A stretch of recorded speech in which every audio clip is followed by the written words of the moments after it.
Čau visiem! Čauviņi! Daudziem bija jautājumi, kā mēs dzīvojam un kā izskatās busiņš. Tad nemāku runāt kamerā. Gatavs? Gliežam. Mēnesi atdzīvojot busiņā, nonākot jau Spānijā, esam nonākuši līdz pirmajam savam video.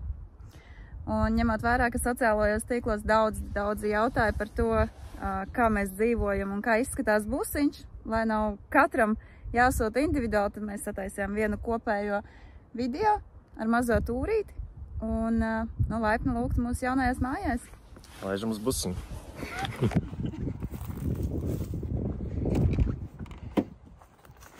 Tad tālūk mēs jau mēnesi dzīvojam. Tātad šeit ir skapis. Tur ir virtuve ar teļuku un izlietni. Ledusskapis. Šeit ir gulta. Izvalkamā. Izvalkas tātad līdz šajienai. Un zem gultas ir salikts viss, kas neielīda skapī. Tātad skapis. Mēs mēģinājām maksimāli lēti izsprukt ar visu busa apdzīvi. Tāpēc skapis mums tapa no vecā skapja, kas bija mājās. Mēs viņu sazāģējām, piemērījām un tapa kaut kas šāds. Protams, mums ir pasaules karte, ko man kādreiz uzdāvināja kolēģi dzimšanas dienā. Te mēs skrāpējam nost valstis, kurās mēs esam bijuši. Cerams, būs ļoti, ļoti nokasīta karte kādreiz. Šeit nokasījās nejauši, te mēs neesam bijuši. Jā. Un Čadā arī. Tālāk, skapis kā skapis. Trauki, sneki. Protams, vajag bērnu aizsardzību kaut kādu, jo braucot viss krīt ārā. Tad mums ir trauki, sneki, kam mēs varam tikt klāt arī tad, kad gulta ir izjaukta. Jā, viena maza nianse, kad gulta ir atvērta, šo plauktiņu atvērt nevar. Un tāda piekļuva šim ir liekta. Tiekam pie 3 plauktiņiem. Jā, tāpēc, ja jūs taisat kaut kādu skapi savā busā, tad padomājiet par to, kad no rīta gribās varbūt kaut kādu kafiju sataisīt brokastis nelielas, tad ir forši, ja ir vairāk atverams plauktiņu. Tālāk mums iet arī no tā paša vecā skapja mēs izbūvējām virtuvīti. Tā, neparādīja, kas ir šeit, bet nav nekā daudz. Tur drēbes, ēdienas un bļodas visāds.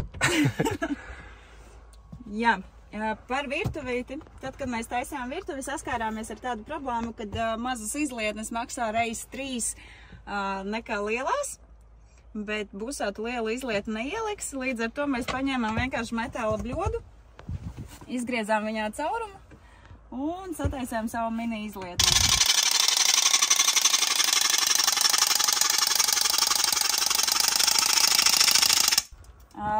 Mums ir arī elektriskais krāns, kurš darbojas, viņš uzlādējas no USB. Jā, lādējas no parastā mikro, tā aizmugurā, un diezgan ilgi darbojas īstenībā. Jā. Ir forši traukus mazgāt, šķīvis, krūzītes ir ok, kaut kādas pannas, katlus, sagādā grūtības. Bet noteikti izlietnīte ir vajadzīga, jo nevienmēr tu esi kaut kādā piekļuvā pie ūdens un var izmazgāt traukus, jā. Kā mums ir ar santehniku, jā? Jā, tātad, kur tas viss notek? Un no kurienes ņemas ūdens? 2 bunduļi, kurus Latvijā dabūjam pa lētā, kaut kādu 5 eiro katrs. Tātad no šejienes ņem ūdeni ar sūknīti, tīrais ūdens, un uz šo bunduli viss notek. Tātad tik pa laikam ir jāspild ūdens un jāizlai ārā netīrais. Jā, ūdeni mēs ņemam parastajos, es nezinu, kā viņi saucās, krāni, kas ir pieejami publiski. Kaut kādās, principā, visās valstīs ar to bija neliela problēma, izņemot Spāniju. Spānijā ir nenormāli daudz bezmaksas kempingu vietu, kur tu vari izliet veco ūdeni, pieliet jaunu ūdeni. Man liekas, Polijā arī bija daudz uz trasēm tādas vietas, kur varēja uzpildīties bez maksas. Jā, principā Polijā bija easy, Spānijā arī ir diezgan safe. Itālijā tas sagādāja bišķi problēmas. Jā, bet Nu, tad, kad nav piekļuvas pie kaut kādiem krāniem un tīrāk ūdens, tad priekš roku mazgāšanas kaut kādas un tādām lietām mēs izmantojām arī upes ūdeni. Tā, laižam tālāk. Šeit guļ mūsu niknais vilks, Tomijs. Un zem viņa gultas ir mazs leduskapis, kurš darbojas no parastā piepīpētāja. Šeit mēs glabājam visādas lietas, kuras nodara. Visu laiku nodara. Lādētāji principā un vakarā kaut kāda mini higiēna pirms gulētošanas krēmiņš, salvetītis, spogulītis. Jā, tur sametam visu. Jā. Nu, tur apakšā ir nobāzta plīts. Teikana un primus. Tātad par plītiņu un gatavošanu. Nopirkam šādu te plītiņu Decathlonā ar mazajiem balončikiem. Šādi te gazas baloni. Principā pietiek uz 2 reizēm. 2 reizēm kaut ko pagatavot, tāpēc īsti nedara tā plītiņa. Lielākoties izmantojam parasto primusu ar šādu balončiku. Salīdzinājumu tas mazais balončiks maksā 3 eiro, 3,50. Šis maksā 7 un pietiek uz daudz ilgāku laiku. Tā ka primāri gatavojam uz primusu.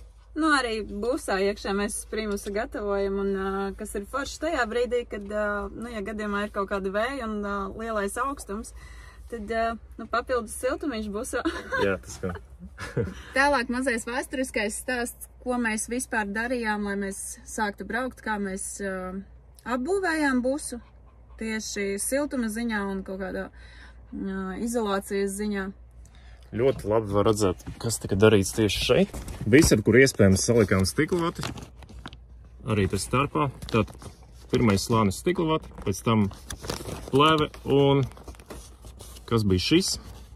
Finieris un folijas. Finieris, jā. Folijas arī ar siltināšanu. Jā, kaut kādu siltināšanas efektu. No abām pusēm ir folijas un iekšā tad ir kaut kāds... Nezinu, kas tas ir. Jā, šādi mēs uztaisījām gan griestas, gan sienas. No tā paša folija mums palika pāri, kas ir forši. Mēs sataisījām logu aiztaisāmos, kas principā maksā, no oriģināla maksāja kaut kādu vienam logam. Priekšā mēs skatījāmies, bija kaut kāda 30 eiro. Mēs paņēmām, piegriezām vienkārši to pašu foliju, ko izmantojam siltināšanai. Pielīmējām magnētiņus. Jā. Viņi pa laikam atplīst, kā varat redzēt. Jā, pielīmējam magnētiņus. Savu funkciju pildu. Ir forši, ir ļoti tumšs no rīta, un tu vari izgulēties, saule nespīd un arī necepina busā, tad, kad ir, nu, tā kā karstums liels. Noteikti iesaku tādā veidā to izpildīt, sataisīt, jo, nu, saule cepinās un busā būs karsti. Jā. Kā arī, nu, ja gadījumā sanāk palikt kaut kādā publiskākā vietā, tad forši tā aizliec logus ciet un principā neviens tevi neredz. Jā, šādi te mums ir izgriezta visiem logiem. Šajā pusē, kā redzat, arī tajā pusē ir. Un uz mazajiem lociņiem.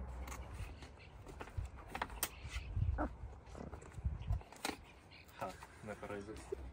Tā, saliekam šos sargus un redzamība principā ir nulle. Priekšā busiņam arī ir uzlikts tāds pats folija sargs. Un busa priekšā mēs neko daudz netaisījām, tāpēc tur īpaši nav ko rādīt. Standarta trafiks, 8. gada. Reiztumi. Grīda arī nosiltināt pēc tāda paša principa. Stiklavatis slānis, plēve un tas pats folijas. Pavirsa lamināts. Un tas arī viss. Nosiltinājām arī busiņa priekšu, nedaudz minimāli. Tātad augšā ir ielikts tas pats materiāls, kas ir šeit. Un durvīs stiklavati mēs nelikām, jo tur ir diezgan maz vietas. Durvis atrāvām un tur arī ielikām šo te materiālu. Busiņš ir diezgan vecs, tad ļoti pulta vējš no logiem. Tāds risinājums, kā mēs viņu atradām, mēs viņu aizlikām ar silikonu. Nav baigi smuki, bet vismaz nepūš vairāk no logiem tik ļoti. Un arī noteikti nav tās dreboņas, tā kā skaņas izolācija arī daudz labāk. Gaismiņas. Mēs ilgi domājām, kā ierīkot gaismu iekšā. Nenormāli foršas lampas. Var nopirkt uz magnētiņa. Uzlādēs viņu arī caur USB. ilgi uzlādes nepietiek, bet ņemot vērā, ka mums ir saules panelis, mums tā nav baigā problēma. Forši arī ir vakaros, ja ir kaut kāda, nezinu, pasēdēšana vēlāk pie galda, nezinu, kaut kādas vakariņas ārā, tad viņi var pielipināt arī busā pie sāna, jebkur, principā, kur ir metāls. Plus mums ir LED lampiņas uzliktas filmu režīmam, vai arī tad, kad mēs vakaros spēlējam tančikus vecos. Tad, nu, tā kā foršāks atmosfēra ir vienkārši aizmugurā aiz monitora ir lampiņas. Vai arī, kad ir lietainas dienas un saule nedod gaismu. Tad, jā, jo viņa darbojas uz bateriju. Iemet iekšā bačas un ir kaut kāda gaismiņa. Tātad gulta taisījām no finiera. Paldies krustāvam. Nedaudz izpalīdzēja. Princips ir tāds, ka saliktā veidā viņa paceļas un mēs tiekam pie visām mūsu mantām. Kas šeit stāv? Šeit stāv viss, kas ielīda skapī, balončiki kaut kādi, drēbes liekās, pārtika un viss pārējais neinteresantais. Un izvalkas gulta šādi. Ļoti vienkārši, nedaudz gimnastikas un ir gatavs. Platumā ir kaut kāda gulta metrs. Metrs 40. Jā, varētu būt kaut kur tā. Izvilktā veidā un 70 centimetru laikam bija saliktā veidā. Ja taisīsiet kaut ko līdzīgu, noteikti iesaku iestrādāt rokturīšus, lai ir ērtāk izvilkt. Un kaut ko tam līdzīgu, lai varētu viņu salikt viegli atpakaļ. Pats galvenais, laikam, elektrība. Augšā ir diezgan milzīgs saules panelis, kurš uzlādē mums sakīt pilnīgi visam. Mums pietiek gan uzlādēt kompjus, Datori, telefoni, matu fēni kaut kādi, ko mēs vēl lādājam. leduskapis. Leduskapis, monitors, filmas vakarā. Visam pietiek, pat pie sliktas saulītes. Jā, nu izbraucot no Latvijas pa dienu, cik mums, nezinu, tā saulīte bija kaut kādas, nu, maksimums 4 stundas dienā. Jā. Un tik un tā pietika pilnībā, lai vakaru mierīgi nodzīvotos, bet tur, nu, mēdz tā būt, ka viņš izlādējās tomēr līdz galam un nepietika, nezinu, filmu noskatīties, bet principā pietiek un nav ne jau saules panelī visa lieta. Jā, lieta nav saules panelī. Vadiņi no paneļa iet ar šejieni, izlaist pa turieni un uz leju, kur arī stāv visa elektronika. Piekļūt pie tā visa principā nav vajadzības visu laiku, tāpēc viss ir aizskrūvēts ciet. Bet, ja nu kaut kas noiet greizi un rodas šāda vajadzība, atskrūvējam vienu dēlīti un piekļūstam visu. Nu, kā tas viss sastāv? Akīts, kas nav parastais mašīnas akīts, tas ir dziļās izlādes akumulators. No akīša uz 220 pārveido inverters, šāds te. Un no saules paneļa enerģiju uz akīti pārveido šī te mazā lietiņa. Tāda te ir indikātori. Viņš lādējas, zaļš, tas ir labi. Un uz doto brīdi ir tikai 25% akītim uzlādēti. Gandrīz visu ceļojuma laiku ir bijuši 25%, vienu reizi tikai redzējām 50. No invertera iziet viens parastais USB, ar kuru mēs lādējam gaismiņu. Šo. Un rūteri internetam. Tālāk šis vats aiziet uz monitoru, un te ir pagarinātais, kuru esam izvilkuši uz šejieni, tātad teikanai un visam pārējiem. Plus ir iebūvēts mašīnas piepīpētājs, kurš neiet ar inverteru, bet ir pieslēgts patiešo pie akīša. Un. To mēs arī ik pa laikam izmantojam, visbiežāk leduskapiem. Īsumā tas arī viss par busiņu apbūvi. Ja kaut ko palaidām garām, rakstiet komentārus, mēģināsim atbildēt, vai arī parādīsim nākamajā video, ja interesē kaut kāda konkrēta lieta. Jā, kaut kādas aptuvenās izmaksas noteikti kādam interesē. Grūti vispār kaut ko savilkt kopā, jo daudz, ko mēs izmantojam no jau esošajām lietām, kā piemēram skapis, izlietne tapa no bļodas un tā tālāk. Nu, loģiski kaut kāds lamināts un dēlīši plasmasas, to jau jūs redzat veikalā, cik maksā. Vienīgais no elektrība kopumā izmaksā aptuveni kaut kādu 1000. Nu, plus mīnus, jā. Bišku zem. Nu, jā, varbūt nedaudz zem. Ieskaitot saules paneli, akumulātoru. Inverters, tas otrs mazais inverters, ja viņš tā jā, sauc. Pārveidotājs visus un visādas citas štučkas. Vadi. Jā, mēs bijām pārsteigti, cik vadi maksā dārgi. Vadi diezgan dārgi, jā. Jā, bet nu, mēs mēģinājām maksimāli visu droši taisīt, tāpēc uz elektrību mēs naudu nežālojam, jo nu, daudz mēs neuzlādēsim no mašīnas akumulātora, jo mēs ne visu laiku braucam šobrīd. Jā, starp citu par to. Sākumā mums bija uztaisīts tā, ka akīs lādēsies gan no saules paneļa, gan no mašīnas akumulātora, kad mēs braucam. Un tas bija pirmais pārbaudījums mūsu ceļojumā. Jā, tāpēc mēs iestrēgām Polijā. Principā bija saslēgts ar diviem vadiem. 2 akīši bija saslēgti un nodega drošinātājs. Un tas sanāca tā, ka mēs braucām tikai uz saules paneļa enerģijas kaut kādu brīdi. Nu, kamēr saule lādējās lielais akumulātors un no tā brauc arī mašīna. Jā, un visa mašīna brauca no tā akumulātora, kuru iepriekš rādīja. Un mašīnas akumulātors primārais nelādējās no generatora vispār, jo bija nodedzis drošinātājs. Kamēr mēs to sapratām, pagāja laiciņš.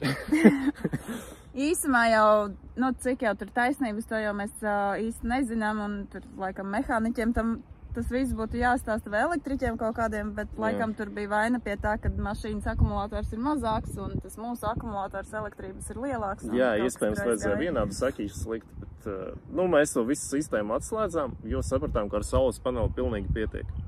Jā. Vēl viena kaut kāda busiņa lieta vai iedzīve, kas ir noteikti par ko ir jāpadomā, tas ir internets. Internets, jā, tas ir svarīgi.